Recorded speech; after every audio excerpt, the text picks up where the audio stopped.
Ni afueni kwa walimu, wazazi na wanafunzi wa shule ya msingi ya Karura katika eneo bunge la Mbeere Kusini katika kaunti ya Embu baada ya mapaa ya madarasa mawili kukarabatiwa wiki mbili baada ya kuanguka. Kuporomoka kwa mapaa hayo kulifanyika wikendi moja wakati wanafunzi walipokuwa nyumbani. Uharibifu huo wa jengo hilo ulisababisha pia msongamano wa wanafunzi kwenye madarasa yaliyosalia kuhakikisha kwamba wanaendeleza masomo yao.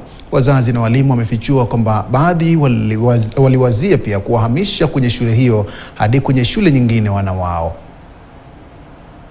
Kama tunaweza kuwezeka.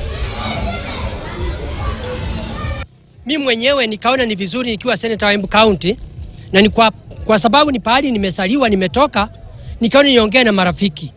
Tukuje tuweze kutengeneza mchango, tuweze kuona vile tutafanya renovation ya hiyo darasa mbili. Na bahati mzuri niko na marafiki katika Kenya. Sasa siku ya leo tulikuwa tumekuja pamoja na wazazi kuleta hiyo mchango ndio tuweze kununua mabati. Tumeona tanunua mabati yote ya hiyo klasi mbili na tuwe simiti na mchanga na mbao ndio tufanye renovation. Na mtazamaji, kwa taarifa hiyo ndipo nakamilisha taarifa zetu za mbio ya KTN leo hii. Jina langu ni Sam Amani, mwenzangu kwa lugha ishara amekuwa Meresha Witi. Jioni njema.